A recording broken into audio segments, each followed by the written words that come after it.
신명기 21장 10절로 13절 말씀.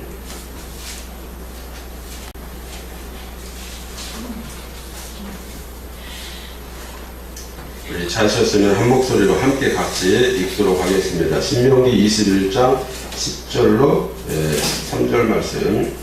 내가 나가서 적군과 싸울 때에 내 하나님 여호와께서 그들을 내 손에 넘기심으로 내가 그들을 사로잡은 후에 내가 만일 그 포로 중에 아리따운 여자를 보고 그에게 연연하며 아내를 삼고자 하거든 그는 내 집으로 데려갈 것이요 그는 그 머리를 밀고 손톱을 베고 또 포로의 의복을 벗고 내 집에 살며 그 부모를 위하여 한 달 동안 애국한 후에 내가 그에게로 들어가서 그의 남편이 되고 그는 내 아내가 될 것이요.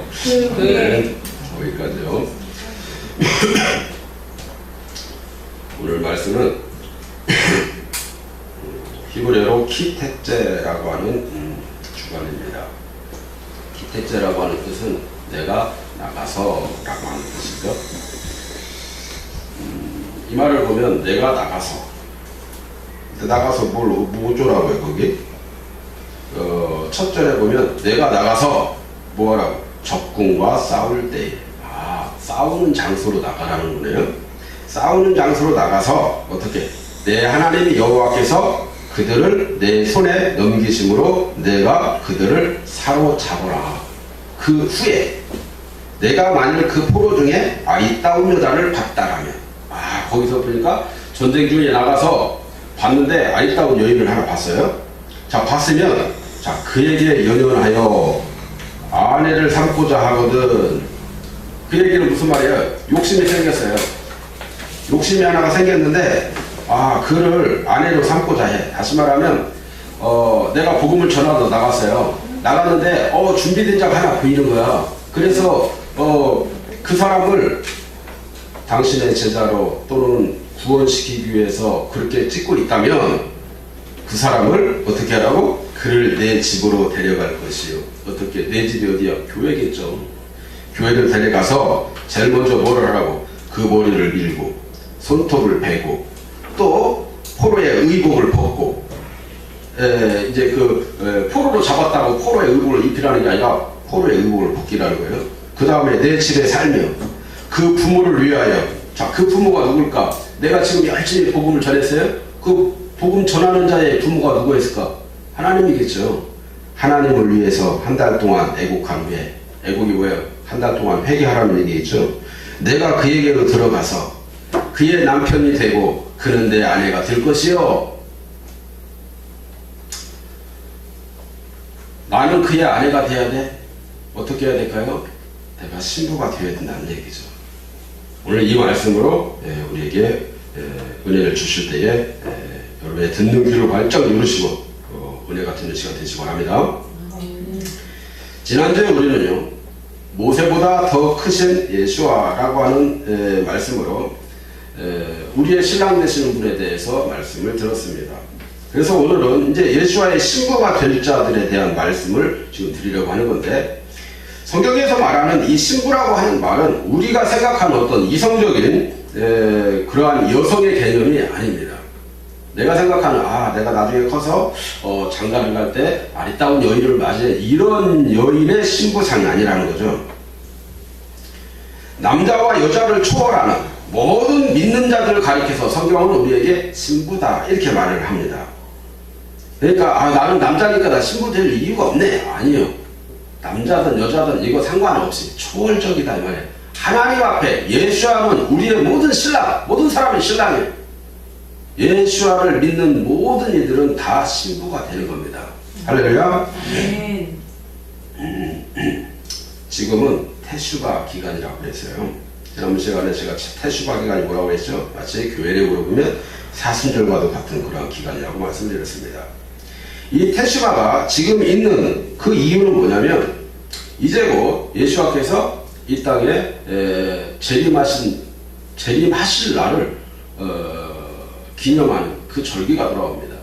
예수님이 만약에 재림을 하신다면 다른 날이 아니라 이 날에 오실 것이다라는 겁니다. 그게 언제냐? 나팔절이라는 거예요. 이 나팔절을 우리는 히브리어로 영어로 로시 하샤나 이렇게 말합니다. 자, 그런데 이게 뭐냐면은 예수님이 이 땅에 오시는 날이고 새로운 한 해가 시작되는 날이다, 이런 이야기입니다. 예수님이 오심으로 인해서 하나님 나라가 시작되는 겁니다. 그러면 이 의미와 똑같이 이렇게 한번 생각을 해봐요. 이게 좀 머리를 좀 써야 돼. 내가 예수를 믿지 않고 있다가 예수님을 믿었어. 예수님을 믿는다라고 하는 건 뭐예요? 내 마음의 문을 열고 예수님을 내 마음에 받아들였다라는 거예요. 내 안에 들어오셔서 사는 그 순간부터 하나님 나라 시작이다, 이 말이에요. 할렐루야. 그러면 똑같이 예수님이 이 땅에 재림을 하셨어요. 재림을 하셔서 오시는 순간부터가 하나님 나라 시작이다, 이 말이에요. 자, 그 얘기와 그 얘기는 똑같아요. 결국에는 그날 예수님이 이 땅에 오셔서 무엇을 하실까? 그분은 시어프팀으로 오신다, 이 말이에요. 어떻게 해요? 재판장으로 오시겠다. 그래서 모든 신부들 자들에 대해서 그가 과연 신부로서의 자격이 있는가 없는가를 평가하기 위해서, 또 평가를 하고 거기에 맞게 신부가 될 자와 그렇지 못할 자를 나누는 그러한 그렇게 심판을 하시기 위해서 이 땅에 오시는데, 그러면 내가 그가 오시기 전에 내가 이 땅에 살면서 죄악 중에 있었는데 얼마나 많은 죄를 지었을까요? 그 죄들에 대해서 다시 한번 점검하고 열심히 회개하는 기간을 가지라고 태슈바 기간이 있는 겁니다.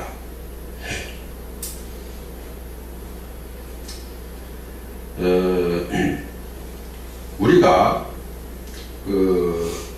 태슈바 기간을 우리가 이렇게 준비하는 기간으로 삼을 때에 오늘 우리가 알아야 할 말씀은 뭐냐면, 신부가 될 우리가 어떤 자세로 살아야 예수님의 거룩한 자로 발탁이 될 수 있을까? 그래서 이 시간 본문의 말씀을 가지고 신부의 지침들이라고 하는 제목으로 함께 은혜를 받으려고 합니다.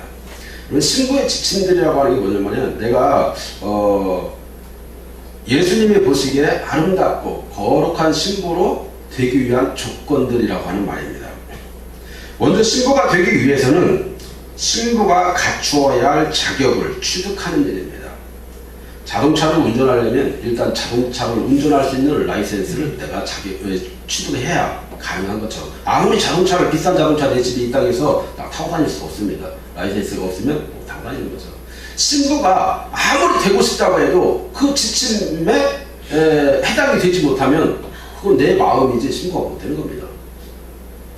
성경은 부름을 받은 성도들이 택함을 받는 이 신부가 되기 위해서는 준비해야 할 것이 있다, 이렇게 말씀합니다. 그 하나가 뭐냐면 자기 자신의 정체성을 아는 것이 하나고, 다른 하나는 다른 것들과 혼합되지 않는 깨끗하고도 이 순결함을 간직하라고 하는 것입니다. 이 두 가지가 신부의 조건이라는 거죠. 이렇게 순결한 신부로서 준비된 자가 끝까지 세상에서 이어내기 위해서 우리가 어떤 선택을 하며 어떻게 살아야 할 것인가가 우리의 과제다, 이 말이죠. 예수를 믿는다라고 하는 것은 쉽습니다. 그냥 마음으로 내가 받아들이면 되니까요. 그런데 예수를 믿고 예수님의 신부로 살아가는 그 과정이 어렵다라는 거죠. 그래서 이 시간 이 문제를 한번 고민하면서 함께 은혜 받는 시간을 갖도록 하겠습니다. 먼저 우리들의 정체를 한번 알아볼 텐데, 신명기 21장 11절로 13절 말씀에 보니까 내가 만일 그 포로 중에 아리따운 여자를 보고 연연하여 아내를 삼고자 하거든 그를 내 집으로 데려갈 것이요, 그는 내 머리를 밀고 손톱을 베고 또 포로의 의복을 벗고 내 집에 거하며 그 부모를 위하여 1개월 동안 애곡한 후에 내가 그에게로 들어가서 그 남편이 되고 그는 내 아내가 될 것이요, 이렇게 말씀하죠. 자, 이 말씀에 등장하는 이 포로 중에 아리따운 여자는 바로 오늘 예배하는 저와 여러분을 의미한다, 이 말입니다. 왜요?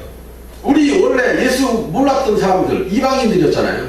그러한 사람들, 우리는 말 그대로 사탄 마귀에게 그의 종이 되었던, 그에게 포로가 되었던 포로들이었어요.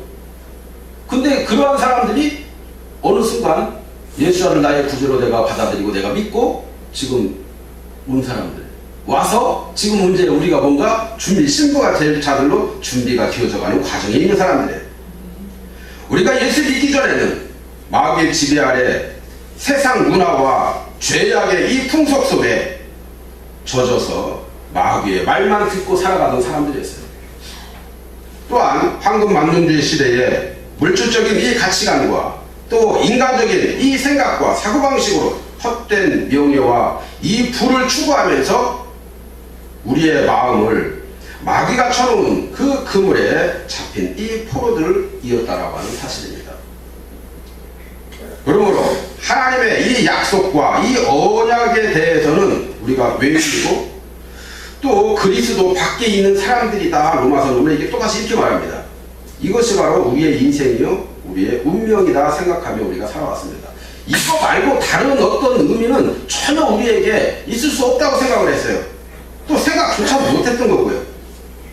그래서 마귀가 주는 이 생각으로 우리는 어쨌든 이기적이고 때로는 분노하고 고집과 이 교만으로 나의 삶만을 자꾸 주장하면서 돈을 위해 열심히 살아가다가 어느 날 복음을 듣고 나의 죄를 위해서 십자가에서 죽으시고 부활하여 승리하신 이 예수와 그 그리스도를 내가 만나고 보니까 나의 삶이 이게 다가 아니었구나 하는 걸 깨달았어요.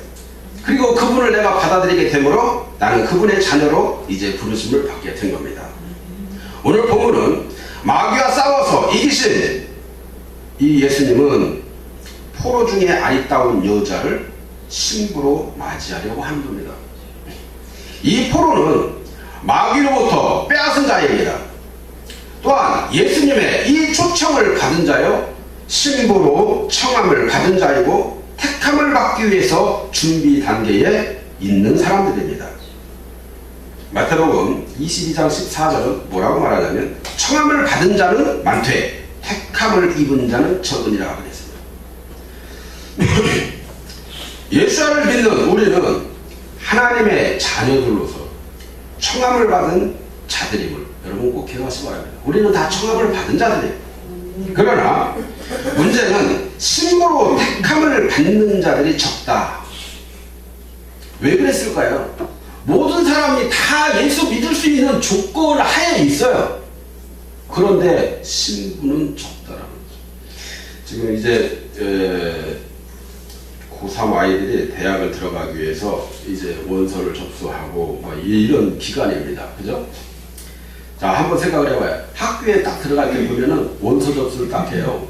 원서 접수를 할 수 있는 사람은 다 청함을 받은 사람이야. 다시 말하면 지금 고3으로 있는 모든 학생들은 대학생이 되기 전에 대학생이 될 수 있는 이 여건을 다 가지고 있는 사람들이에요. 누구나가 다 대학을 다 쓸 수가 있어. 원서 치고 넣을 수 있어요. 그런데 그 학교 들어갈 자들은 그 중에서 그 학교에서 원하는 조건에 부합되는 자들만 택함을 받아요. 이와 마찬가지예요. 우리 모두는 다 하나님 나라 다 들어갈 수 있는 여건을 다 가지고 있어요. 그런데 우리가 살다가 하나님이 보실 때에 신부로 발탁할 만한 조건에 부합된 자들만 택해서 하나님 나라 백성 되게 한다 이 말이에요. 그렇기 때문에 우리는 거기에 뭔가 준비하고 훈련해야 된다 이 말이죠. 마태복음 22장 11절에 이 혼인잔치에 손님이 가득하였는데 임금이 손님 중에 예복을 입지 않는 자를 보고 쫓아냈다라고 하는 이 예화를 소개하고 있습니다. 바로 그 후에 나오는 말씀이 청함받은 자는 많으나 택함받은 자는 적다 이렇게 말씀한 거죠. 자, 오늘 하나님이 우리에게 주시는 이 말씀의 핵심이 뭡니까? 청함을 받은 자는 많이 있지만 정작 택함받은 자는 적다라는 겁니다. 그러므로 오늘 예배하는 저와 여러분들은 모두가 청함받은 자 그 중에 택함을 받는 자가 되라고 하는 겁니다. 그러면 우리가 하나님께 택함을 받기 위해서 어떻게 해야 할까요? 오늘 본문은 택함을 받는 신부가 되기 위해서 4가지 과정이 필요하다 이렇게 말씀을 합니다. 그 첫째 과정이 뭐냐면 머리를 깎아야 한다라고 말씀합니다. 머리를 깎는다는 게 무슨 말일까요? 머리를 깎는다. 이 말은요, 주인을 바꾼다는 말입니다. 내가 지금까지 섬겨왔던 그 주인을 바꾸겠다라는 거예요. 옛날 주인이었던 사탄 마귀에게서 예수 그리스도로 주인을 바꾸겠다라는 겁니다. 예수님을 주인으로 섬긴다라고 하는 것은 자기 자아가 앉아 있었던 이 그릇에 영접한 예수님을 구세주로 내가 모셔드리고 그분의 인도함을 받겠다라고 하는 이러한 사실임과 동시에 자기 자아는 죽어지고 구주 예수님만으로 가득 채워지는 것을 말합니다. 예수님이 채워진 사람에게 예수님으로 하여금 생명의 근원이 나오게 되는 거죠. 그런데 나는 예수 믿겠다 하고 몰려왔지만 예수님을 그릇에 담지 못한 사람들은 생명력이 나오는 게 아니라 거기서 악한 영이 나오는 거죠. 거기에서 자꾸 고생문이 나오는 거죠. 죽은 힘이 자꾸 나오는 겁니다. 그러므로 우리는 아리따운 신부가 되기 위해서 가장 먼저 그릇의 주인을 바꾸어야 하는 겁니다. 복음을 전하러 나가서 마음에 드는 아리따운 애를 발견해서 데리고 왔을 때 제일 먼저 해야 할 일이 뭐냐면 주인을 바꾸게 하는 겁니다. 자, 여기에서 보면 그 자가 나라고 생각을 한다면 내가 제일 처음 교회에 들어와서 할 수 있는 일은 뭐냐? 주인을 바꾸는 일이다. 두 번째는 손톱을 베야 한다 이렇게 말하죠. 이 말은 뭐죠? 이방인이었을 때 따라왔던 이 우상의 모든 풍습들을 다 잘라내라고 하는 말입니다. 내 자신의 그릇에 예수님으로 하여금 주인을 바꾸었으니 이제는 더 이상 세상에 살았을 때의 우상을 따라서 살지 말라는 얘기예요. 또한 이제는 사람의 의지나 이 돈에 대한 의지나 세상의 풍습을 따라서 살지 말아야 하는 것입니다. 우리는 흑암의 권세에서 그리스도의 나라로 옮겨진 그러한 사람들이니 이제는 예수님을 믿음으로 언제든지 그분이 하시는 말씀 안에서 살아가야 하는 것임을 믿으시기 바랍니다. 세 번째 해야 할 일이 뭐냐면 포로의 의복을 벗어버려야 한다라고 말합니다. 이 말은요, 주님을 믿는다면 이제 죄의 포로가 되었을 때에 이 어둠에 속했었던 그 많은 일들을 다 벗어버리라는 겁니다. 너희는 옛사람을 벗어버리라. 똑같은 말이에요. 예수님의 오시자 빛의 가보신 의의 옷으로 갈아입으라고 하는 얘기입니다. 마태복음 19장 8절에 보니까 그에게 빛나고 깨끗한 세마포 옷을 입도록 허락하셨으니 이 세마포 옷은 성도들의 옳은 행실이로다. 이렇게 이 이야기는 무슨 말일까요? 성도들의 옳은 행실로 바꿔 입으라는 겁니다. 지금까지는 옳지 못한 행실을 우리가 보여줬다라면 이 말씀에서 보듯이 깨끗하고 순결한 옷과 옳은 행실은 성경 말씀을 지키고 행하는 겁니다. 주님을 믿는다고 말하는 사람들이 주님의 명령에서 벗어난 삶을 살게 되면 내쫓김을 받게 된다는 마태복음 22장 11절은 똑같이 그렇게 말씀하는 거죠. 이와 같이 말씀 안에서 살 때 아리따운 신부가 된다라고 하는 것을 믿으시기 바랍니다. 네 번째, 뭐라고 하고 있냐면 한 달 동안 애국하라 그랬어요. 이 말은 뭐죠? 회개를 의미하는 거죠. 지금 테슈바 기간이 언제? 한 달 동안입니다. 무려 41일. 누가복음 5장 32절 말씀에 보니까 내가 의인을 부르러 온 것이 아니요 죄인을 불러 회개시키러 왔노라 그래요. 예수께서 죄인일 우리들을 부르시고 회개시키기 위해서 이 땅에 오셨다는 거죠. 예수께서는 죄로 인해서 죽을 수밖에 없는 사람들을 위해서 이미 십자가에서 죽어 주셨습니다. 그만큼 우리의 죄는 깊고 우리의 힘으로 어찌 해볼 수 없는 그러한 일이 되었기 때문에 우리는 매일 자신들이 짓는 이러한 죄들에 대해서 회개하는 삶을 살아가야만 하는 겁니다. 이것이 신부로서 우리가 해야 할 조건들입니다. 이 네 가지 이 과정을 지나는 것을 가리켜서 신부 단장 우리는 이렇게 표현합니다. 신부가 단장한다. 여러분, 우리는 이미 신랑 되신 예수님의 이 신부로 부름을 받은 성도들입니다. 그러므로 어떤 상황이 온다 할지라도 이 네 가지를 소홀히 해서는 안 되는 겁니다.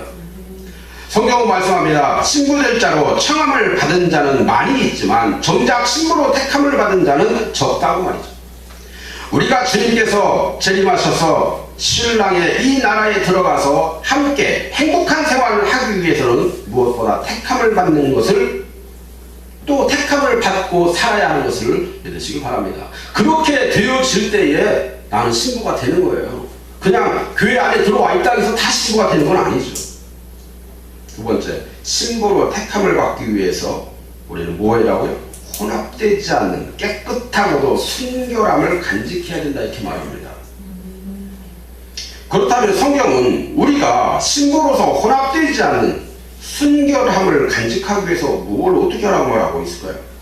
그 중에 첫 번째는 뭐라고 표현하냐면 성별을 구분할 줄 알아, 이렇게 말합니다. 성별을 구분할 줄 알으라는 거예요.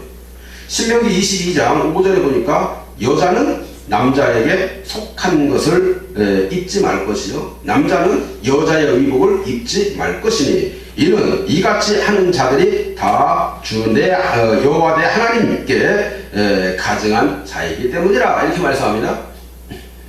그 당시 가나안 땅에는요 아주 문란한 우상에게 제사하는 이 의식에서 남녀의 구분이 없이 옷을 입고 성적인 방종과 이 불교관한 이 행동이 아주 난무했었던 시기였습니다.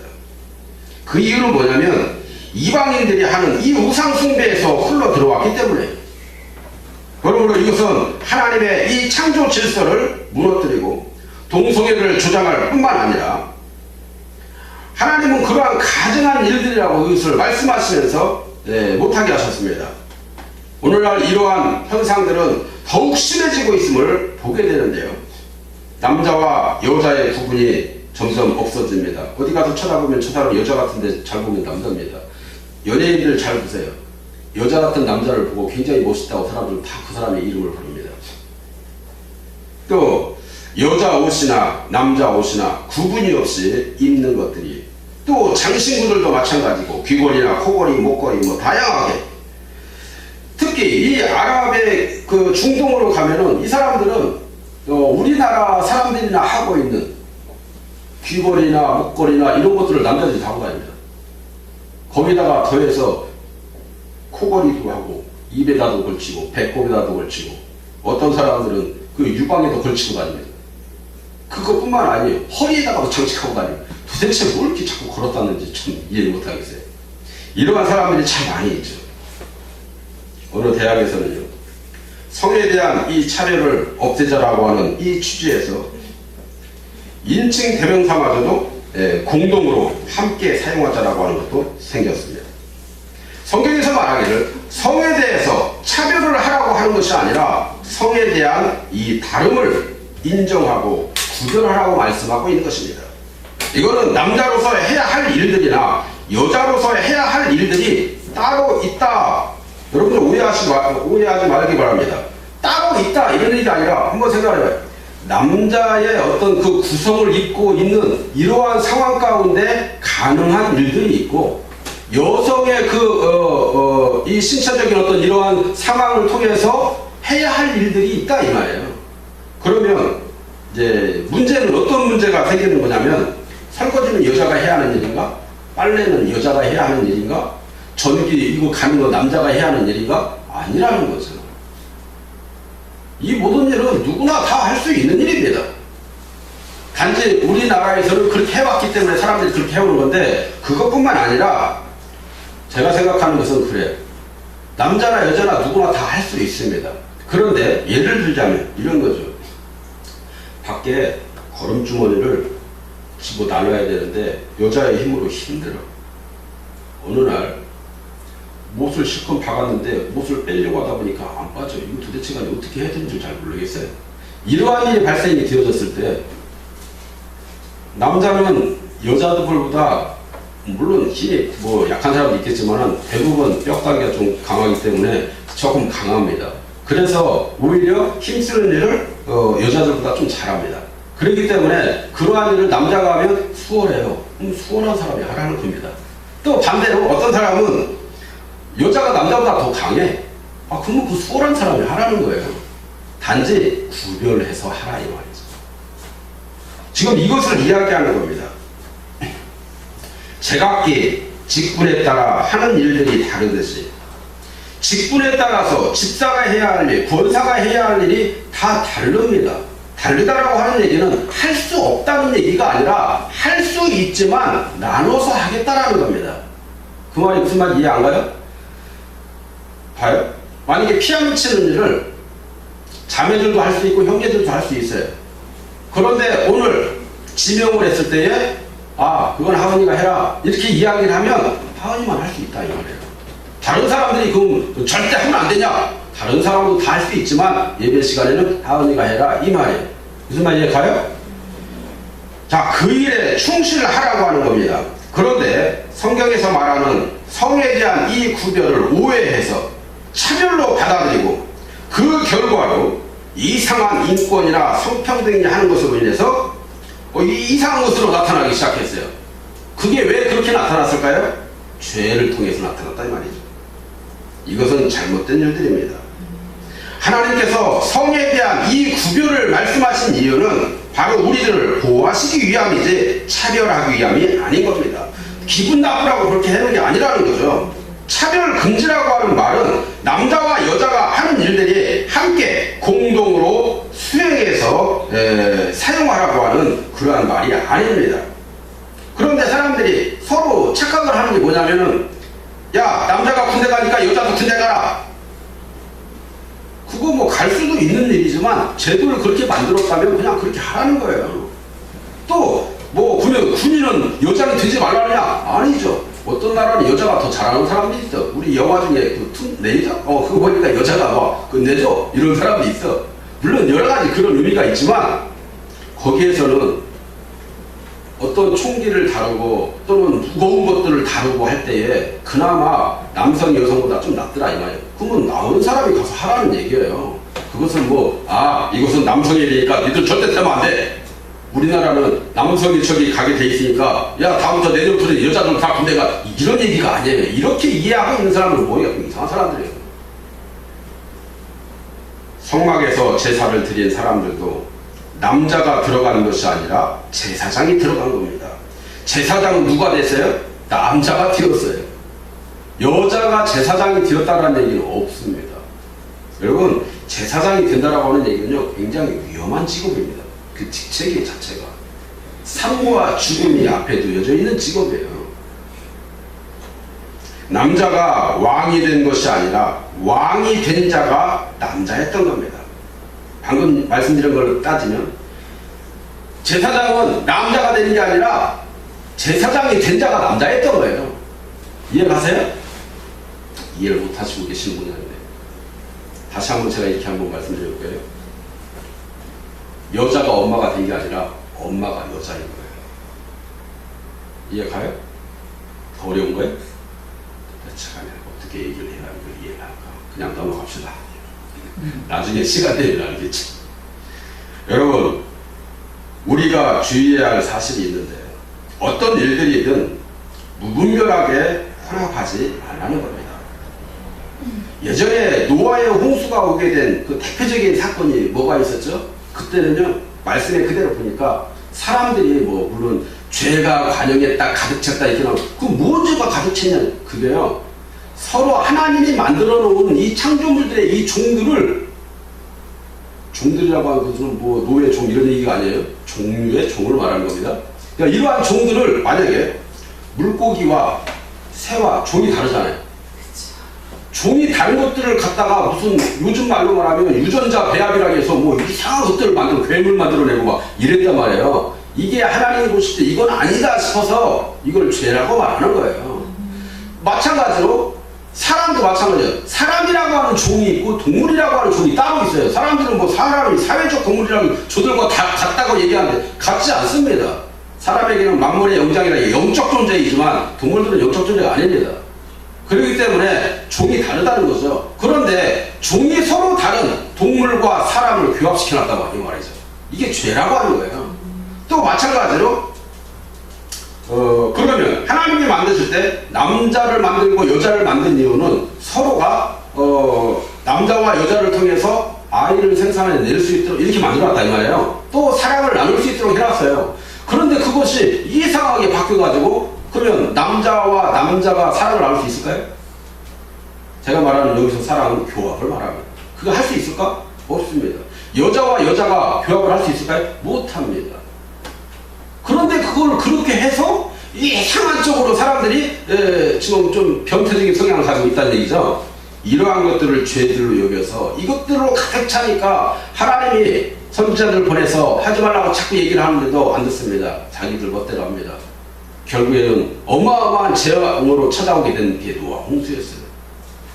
여러분, 그때 그 시대에 내가 다시는 물로 내가 심판하지 아니하리라 라고 하는 이 하나님의 메시지가 지금은 이제 그럼 뭘로 심판하실까요? 불로 심판하시는 겁니다. 뜨거운 물로 심판하시는 겁니다. 그러한 죄가 가득한 시기가 요즘 시대가 됐다 이 말이에요. 우리는 이것을 자각해야 됩니다. 성차별이 아니라 성구별입니다. 왜냐하면 하나님이 남자를 지으신 목적이 있고 여자를 지으신 목적이 있기 때문입니다. 남자가 아이를 출산할 수 없는 거죠. 너 남자와 여자가 동급이니까 남자들 너도 이제부터 자궁만들라고 애기다 아니라는 거지. 그거 못한다는 거지. 그것을 말하는 게 아닙니다. 그걸 그렇게 이해하고 있다면 문제가 있다는 거죠.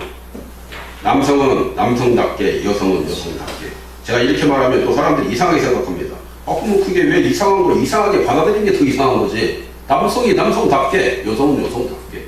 그게 더 올바른 얘기죠. 여러분 괜히 오해해서 그럼 우리는 여자이니까 치마를 입어야 하고 우리는 남자이니까 바지를 입어야 합니까? 라고 이렇게 묻지 말기를 바래요. 그게 문제가 아니죠. 왜냐하면 언제 하나님이 여자는 치마만 고집하고 남자는 바지만 고집하라고 이렇게 말하고 있냐 이 말이에요. 사람들이 그렇게 하자고 서로 정한 그 약속이기 때문에 그렇게 한 것뿐이지 그게 하나님의 법은 아니에요. 하여간 중요한 것은 서로를 혼합해서 하나님의 창조 목적을 흐리게 하지 말라는 겁니다. 두 번째, 생물의 종자를 섞지 마라. 방금 제가 말씀드렸던 거와 똑같습니다. 신명기 22장 9절로 11절은요. 옛날 노아의 홍수 때의 이 이야기와 비슷하게 끄집어 나온 이야기죠. 내 포도원에 두 종자를 섞어 뿌리지 말라. 그리하면 내가 뿌린 씨의 열매로 포도원의 이 소산을 대야 다 빼앗을까 하노라. 이는 소와 나귀를 결의하여 갈지 말며 양털과 배실로 섞어 짠 것을 입지 말지니라. 이렇게 말씀합니다. 이런 말씀이 있으니까 유대인들은 또 막 무슨 옷들도 막 서로 이렇게 한 것을 폴리에스테로 뭐 해가지고 나일론과 뭐 면과 섞어 있는 것을 이 사람들은 안 입습니다. 성경에서 말하고자 하는 지금 그 얘기가 아닙니다. 그 얘기가 아니라 서로 같은 다른 종들끼리 섞지 말라는 거예요. 혼합하지 말라는 겁니다. 생명공학이니 뭔 유전공학인지 해가지고요. 이러한 것들을 지금 말하고 있는 겁니다. 이 학문을 통해서 식물과 동물을 혼합하여 이상한 것들을 만들어내고 하죠. 돈을 위해서 온갖 잡종들을 다 만들어내고 하나님의 창조 질서와 이 원리들을 파괴하는 이 결과들을 가져오게 됨으로 인해서 지금의 지구의 온난화 현상이 일어나게 됐다 이 말이죠. 그리고 이러한 종을 성공시키면 큰 돈을 벌기도 하고 세계적으로 큰 이슈가 되기도 합니다. 성경은 이렇게 섞는 학문이 발달하게 되면 재앙이 온다고 말씀하고 있습니다. 심지어 인간과 동물을 섞어서 이상한 괴물을 만들어내기도 합니다. 이거는 SF 영화에서나 볼 수 있는 얘기죠. 이거는 인간의 생명윤리와 이 존엄성을 파괴하는 일들이 되는 겁니다. 이렇게 학문적으로도 하나님의 창조 질서를 파괴하지 말라는 겁니다. 세 번째, 영적인 것과 세속적인 것을 섞지 마라. 이렇게 말합니다. 고린도전서 10장 21절에 보니까 너희가 주의 잔과 귀신의 잔을 겸하여 마시지 못하고 주의 식탁에 겸하여 참여하지 못하리라. 이렇게 말씀합니다. 영적인 성도와 세속적인 사람의 이 연합을 말하는 거죠. 어떤 사람들은 똑같이 말합니다. 내가 결혼해서 난 저기 믿는 사람 결혼하라고 하니까 믿지 않는 사람 데리고 와서 내가 저 사람 잘 설득해가지고 예수 믿게 해야지? 아닙니다. 자기가 도리어 넘어가지 않으면 다행입니다. 노아 때 심판을 받은 이유 중 그 하나가 하나님의 아들들과 사람의 딸들이 결합했습니다. 믿지 않는 자와 믿는 자가 섞이면 안 되는 거죠. 하나님의 교훈과 세상의 교훈이 섞이면 안 됩니다. 하나님의 법과 공산주의의 법이 섞이면 안 됩니다. 북이스라엘이 하나님도 섬기고 바알도 겸하여 섬겼습니다. 남방 유다도 성전에서는 하나님을, 산당에서는 이방신을 섬겼습니다. 그래서 때로는 산당에 가서 여호와께 제사합시고 예배도 했습니다. 선지자들은 이를 경고하고 계속적으로 돌아오라 말하고 있지만 결국 북이스라엘도 남방 유다도 결국 멸망을 당하고 말았습니다. 요즘 어떤 교회에 초청 강사로 스님들을 데려와서 강의를 하고 기독교, 불교, 도교, 천주교가 다 통합해서 이제 함께 우리를 창조하시니까 신적 존재로 하나 있으니까 다 연합해서 합시다. 그렇게 이러고 사람들이 서로 막 하나로 막 섰습니다. 근데 자기들은 혼합하지 않았다고 말해요. 이것은 결국 믿음의 변질과 타락되어서 나타나는 현상들일 뿐입니다. 토라와의 이 말씀을 귀하게 보지 아니하고 지키지 않을 뿐더러 말씀을 외면하는 것으로 교회를 나가든 말든 하나님의 말씀을 지키지 않으면 다 무너진다는 것을 우리는 알아야 합니다. 무엇이든지 혼합하는 시대가 되고 보니까 진리나 비진리가 섞여 있어서 무엇이 진리고 무엇이 비진리인지 도대체 간에 알 수가 없습니다. 지금은 차별금지라고 하는 것이 통과가 돼가지고 이제는 뭐가 뭔지 이제 사람들이 잘 모릅니다. 바울은 이에 대해서 말하죠. 고린도후서 6장 14절로 16절에서 너희는 믿지 않는 자와 멍에를 같이 하지 마라. 의와 불법이 어찌 함께하며 빛과 어두움이 어찌 사귀며 그리스도와 베리알이 어찌 조화되며 믿는 자와 믿지 않는 자가 어찌 상관하며 하나님의 성전과 우상이 어찌 일치되리요. 우리는 살아계신 하나님의 성전이라. 이와 같이 하나님께서 이르시되 내가 그들 가운데 거하며 두루 행하여 나는 그들의 하나님이 되고 그들은 나의 백성이 되리라 하셨느니라. 이렇게 말씀합니다. 그러므로 사랑하는 여러분, 우리는 신앙의 순수성과 하나님의 백성의 거룩성을 유지해야 합니다. 세상을 타협하는 것을 경계해야만 하는 겁니다. 세 번째, 이제 교회의 성도로서 신부가 된 우리는 어떻게 살아야 할까요? 지금까지 신부될 이 지침들을 잘 지켜 행하면서 우리가 속한 이 교회가 하나님께 귀한 열매를 또한 그렇게 영광 돌릴 수 있는 그러한 사명자들이 배출되는 이 교회가 되도록 우리는 힘써야 하는 겁니다. 신명기 23장 1절에 고안이나 음경이 잘린 자는 여호와의 총회에 들어오지 못하리라 하고 했어요. 고안이나 음경은 뭐죠? 생산 능력과 직결되는 것입니다.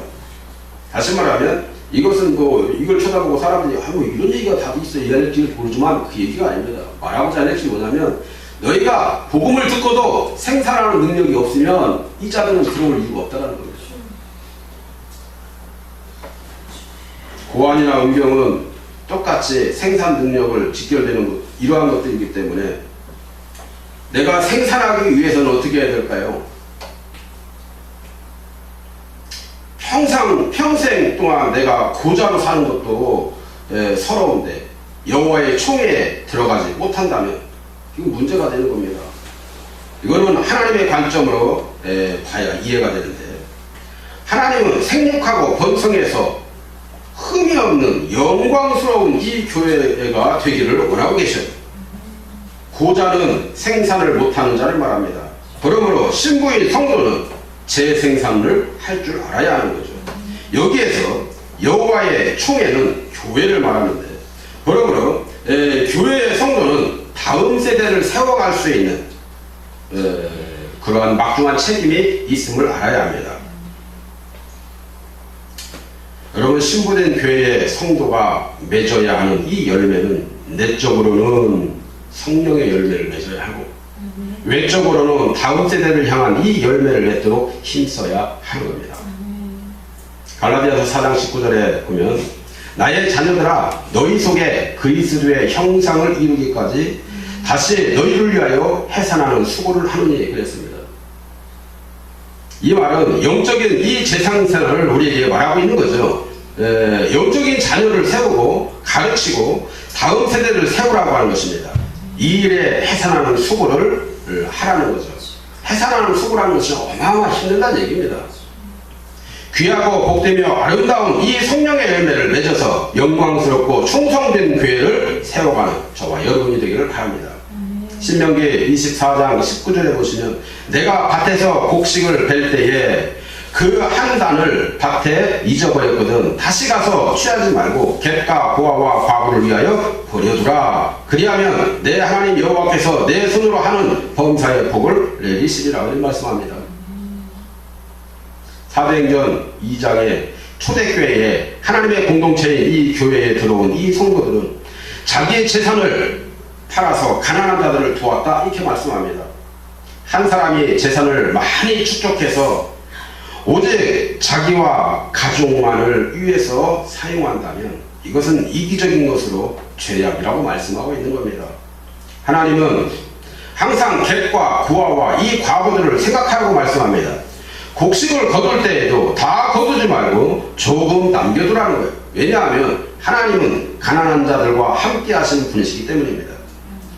우리는 예전에 고아와 과부가 하나님께로 돌아올 잃어버린 이 양들이라고 말씀을 드렸습니다. 하나님은 그들을 사랑하시는 분이죠. 그들을 위해서 곡식을 남겨두라고 하는 것은 그들에게 먹을 생명 양식을 그러한 사랑을 전해주라고 하는 이야기입니다. 여러분, 가정에 믿지 않는 사람들이 있습니까? 그들에게는요, 그들의 삶대로 따라가라는 얘기가 아닙니다. 내가 예수 안을 믿어서 받은 그 사랑의 전제를 그들에게 남겨주고 그들로 하여금 생각하고 고민할 시간을 갖게 하라는 겁니다. 야고보서 1장 27절에 하나님 아버지 앞에서 정결하고 더러움이 없는 경건은 곧 고아와 과부를 그 환난 중에 돌아보고 또 자기를 지켜 세속에 물들지 아니하는 그것이다. 세속에 물들지 않는다는 게 뭘까요? 믿지 않는 그 사람들의 말이 안 따라간다는 겁니다. 그들이 나로 하여금 따라오도록 만들겠다는 거죠. 머리를 쓰라는 겁니다. 지혜를 가지라는 거예요. 고아와 과부를 돌보기 위해서 세속에 물들지 말아야 되는 거죠. 말씀 안에서 순결함을 유지해야만 하는 겁니다. 참된 경건은 바로 객과 이 고아와 과부를 돌보는 겁니다. 자신이 경건하다고 생각하면서 객과 고아와 과부를 외면하게 되면 이것은 결국 위선에 불과한 경건이 된다는 것을 기억하시기 바랍니다. 그럼 사랑하는 여러분, 교회는 성도의 재생산과 거룩한 열매를 맺는 것이 반드시 필요한 것입니다. 또한 가난한 자를 돌아보는 전도, 열매 맺는 일들을 해야 하는 것입니다. 말씀을 한번 정리해 볼까요? 우리는 신부의 올바른 정체성을 가지고 아리따운 이 여인이 이러한 신부가 되기 위한 이 네 가지 단장을 할 줄 알아야 됩니다. 이 일은 주님이 다시 오시기까지 깨끗하고 순결하게 지키기 위해서 주님의 이름으로 이겨내야 하는 겁니다. 그리하면 이렇게 유지된 순수성과 세상에서 더 이상 혼합되지 않고 주님을 모르는 고아와 이 과부를 돌봄으로 인해서 의의 열매를 맺어갈 수가 있게 되는 것입니다. 이러한 신앙생활로 하나님께 영광을 돌리는 이 교회와 성도가 되어야 하는 것이 곧 청함을 받은 신부로서 택함을 받기 위한 훈련이 됨을 되시길 바랍니다. 이러한 사실을 꼭 기억하시고 이 책임을 다해서 하나님께 꼭 택함을 받고 거룩한 신부로 성숙되어져서 정말 그 날에 주님과 함께하는 저와 여러분들이 다 되어지길 주님의 이름으로 간절히 축원합니다. 할렐루야.